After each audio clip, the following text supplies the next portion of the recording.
ICE says its agents use a, quote, minimum amount of force when making arrests. But every day, new videos pop up online which seem to indicate something else. Personally, my social media feed now is just a stream of brutal ICE interactions. Agents caught on video being both verbally and physically aggressive with the people they're detaining and with bystanders, all while many of them hide behind masks and plain clothes.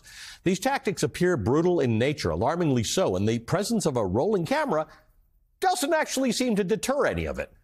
Many of the videos are difficult to watch, but we do feel that it's important for all of us together to bear witness to what's happening to human beings on the streets of America. On Wednesday, this video was taken outside of an elementary school in Chicago. It shows a group of masked ICE officers trying to pull a woman out of her car. Eyewitnesses say the woman was in line for afternoon school pickup at the time of the incident. Wait, you guys came to the school to do this? Do you have a warrant? They haven't asked for a warrant.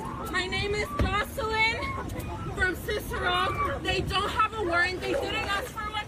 They forcefully opened the door of the truck. It was locked. It was locked. You're being recorded. Just don't get any closer from here, right? Like, cool. Just stay back, please. You're being arrested for the Yeah, but you guys came to the school? They forced us out of the car. They forced us out of the car. They were following us.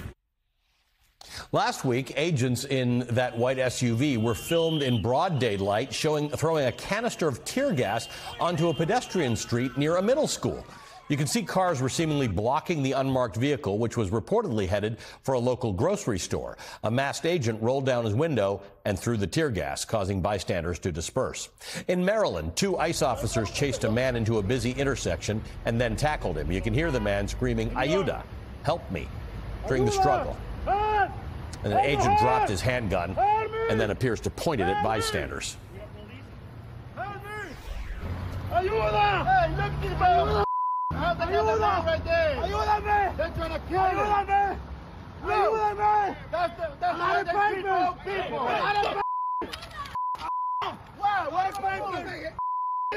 What, you trying to kill me? Ay, American! Ay, American! Put the gun down. Put the gun down. Put the gun down. The Department of Homeland Security says the man being arrested in the video was resisting. On Friday in Chicago, a journalist by the name of Debbie Brockman was forced to the ground and cuffed by 3 big federal agents while she was out reporting. Watch this. What's your name? Debbie Brockman, I work for WGN. Let them know. I got you. Yep. Debbie Browning? Brockman, WGN. Do you guys want to share your names too, or I'm just going to cover your face? DHS says Brockman was arrested for allegedly assaulting a federal agent. WGN-TV, Brockman's employer, says she was not charged with any crimes and was ultimately released. ICE has responded to criticism about its operation, saying, quote, anyone who actively obstructs law enforcement in the performance of their sworn duties, including U.S. citizens, will, of course, face consequences which include arrest, end quote. All this is happening in America, whether you open your eyes to it or not. Joining me now is Radley Balko, longtime journalist and author with a focus on criminal justice and civil liberties. Balko's the author of The Watch on Substack and the book Rise of the Warrior Cop, the Militarization of America's Police Forces. Hey, Radley, I don't even know what the question is. Like, I just don't know. I've been watching these videos and they strike me as remarkable. In almost no instance, and I don't know whether people are doing illegal things or legal things, I don't know what degree they are resisting arrest, but the amount of violence in this is remarkable. Shooting the priest in the head and the 6 guys on one small person. I don't know what's going on here.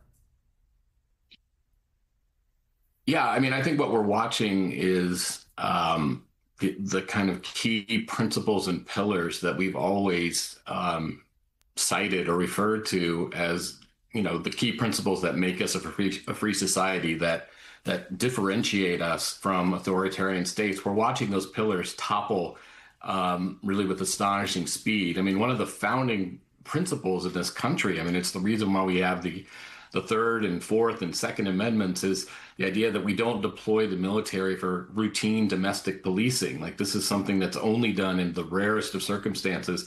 Trump's doing it on a whim, right? He's wants to do in Portland because he saw some 5-year-old footage, on cable news. We distinguish ourselves from authoritarian states by saying we don't have secret police in this country, right? Our police are accountable. They have name tags. They have badge numbers. That's out the window now. The idea that we don't arrest or punish people for expressing or exercising their First Amendment rights. Well, we've seen immigrants green card holders be arrested for writing op-eds. We just saw a journalist deported to El Salvador for reporting on ICE raids. That was cited in court documents as the reason why he was a threat to the public and needed to be deported. The list goes on and on. I mean, we always used to make fun of, when I was growing up, we would sort of poke fun at Eastern Bloc countries with the phrase, your papers, please, right? Like in our country, you don't have to prove that you're here legally. You don't have to prove your citizenship every time you leave your home. Well, literally, we've seen ICE agents detain people and demand their papers, demand that they prove their citizenship.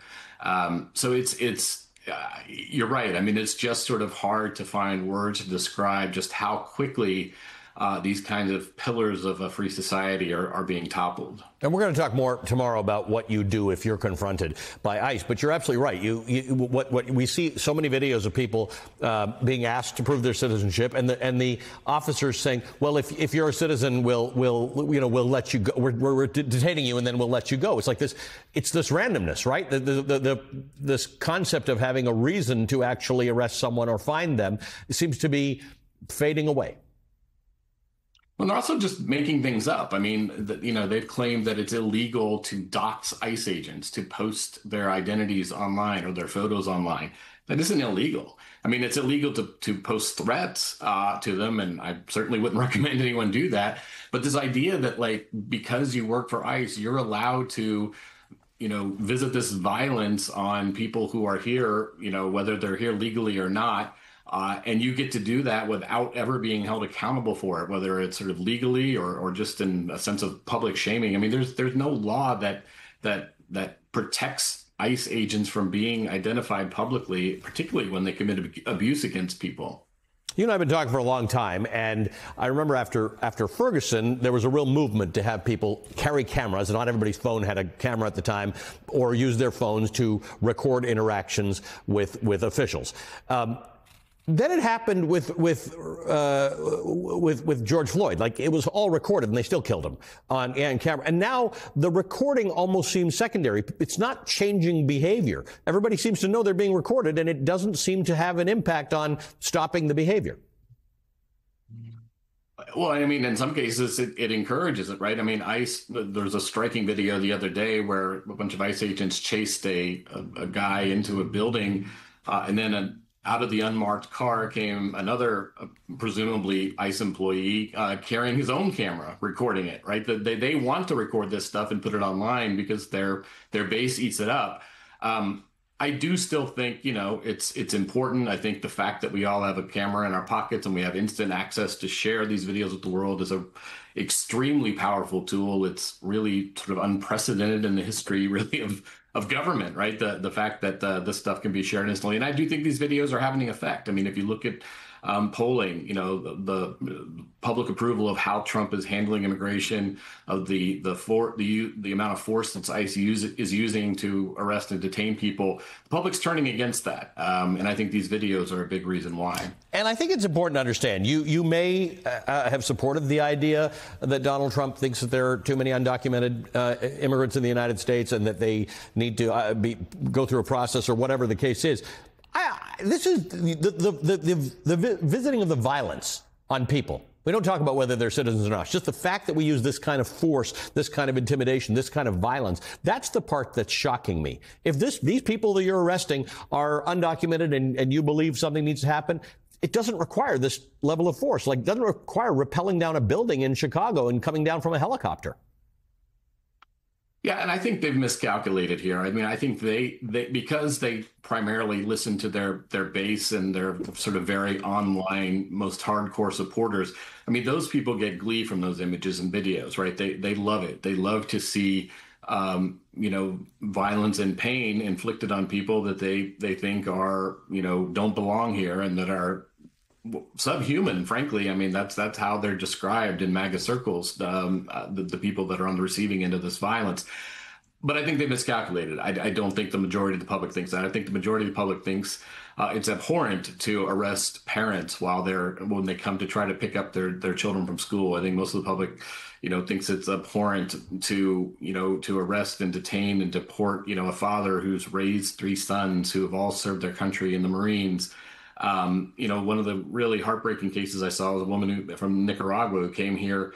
She was 8 or 9, graduated with honors from high school, had just gotten a scholarship to nursing school, and was arrested and detained because, she was undocumented.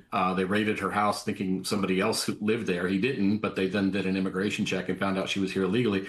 She was then held for 6 months. And ended up self-deporting because the conditions were so inhumane and she wasn't given access to her medicine. We have a shortage of nurses in this country, right? This woman was going into public service. She wanted to help people. She had no criminal record. She graduated from high school with honors. Like, that is the American story. That's the immigrant story. And instead, she was held in conditions that were so inhumane that she agreed to leave the country on her own. That is not registering with people. That is not what the vast majority of this country wants when they talk about, the fact that they want stronger borders, they want immigration laws enforced. They want dangerous people deported. Right. They want people who have criminal records or have a history of committing violence against other people. They don't want people who who are coming here to live their lives, to better their lives, and to serve the public and serve the community. Radley, good to have you here. Thank you, my friend, as always. Radley Balko is the author of The Watch on Substack and the book Rise of the Warrior Cop, the Militarization of America.